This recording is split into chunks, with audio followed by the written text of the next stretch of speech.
कुमार शर्मा के today news में आपका स्वागत है।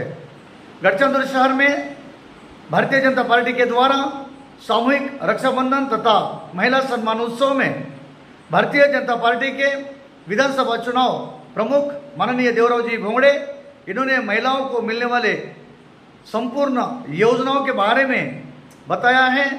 आइए सुनते हैं माननीय देवराव दादा भोंगड़े जी के द्वारा।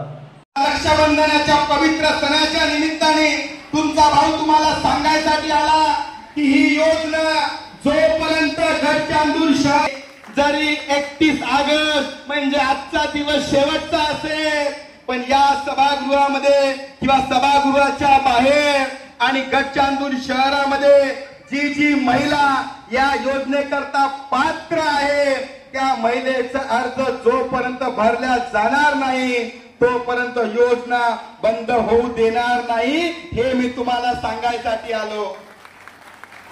आणि हे सांगताना मी काँग्रेस सारखं खोटं बोलणार नाही, कारण की या राज्यातल्या सरकारने ही योजना मंजूर करायची जी समिती तयार केली त्या समितीचा या विधानसभेचा मी अध्यक्ष आहे। माझं हे पद सरकारी पद आहे आणि या माझ्या पदाच्या माध्यमातून या रुपयाले 77,000पैकी 5,000 महिलांचे अर्ज काही कारणाने रद्द झाले। पण विजयाताई तुम्ही चिंता करू नका, तुम्ही या ठिकाणी मला सूचना केली, मोठ्या बहिणीने जर भावाला काही मागितलं तर भावाला तर द्याच लागणार आहे। मी तुम्हाला सांगतो की ज्या ज्या महिलांचे अर्ज चुकले आहे त्यांनी आमच्या सुधीर भाऊ मुनगंटीवार सेवा केंद्रामध्ये या, त्या ठिकाणी अर्जाची दुरुस्ती करा आणि तुमच्या खात्यामध्ये पैसे टाकल्याशिवाय आम्ही राहणार नाही, हे सुद्धा रक्षाबंधनानिमित्त मी सांगायसाठी आलो।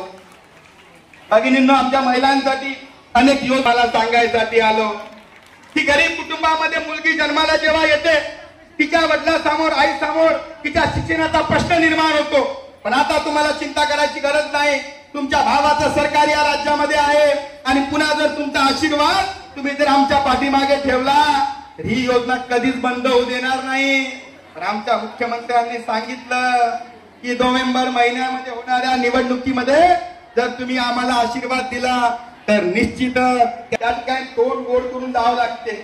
बहीण जेव्हा राखी बांधते तेव्हा मात्र आरतीमध्ये काय ओवाळणी द्यावं लागते। कोणताही भाऊ आपल्या बहिणीची आरती काही मोकळी ठेवत नाही, पण मी आपल्याला या ठिकाणी सांगायसाठी आलो की एक भाऊ म्हणून त्या ठिकाणी तुमचं तोंड गोड झालं पाहिजे, हा सुद्धा प्रयत्न या कार्यक्रमाच्या निमित्ताने आम्ही करतो आहे।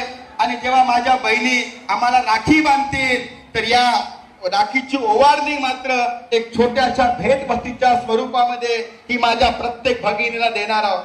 परंतु मी या ठिकाणी अडचण सांगतो आपल्याला की आम्हाला सांगण्यात आलं होतं की 1,000 महिला येणार आहे, आम्ही 1,000 या ठिकाणी तुमच्या प्रार्थना करतो की माझ्या कोणत्याही बहिणीवर संकट येऊ नये, पण जर तुमच्या जीवनात काही अडचण आली तर निश्चितच भाऊ तुमच्या पाठीमागे खंबीरपणे उभं राहील, हे सांगायसाठी मी या ठिकाणी उभा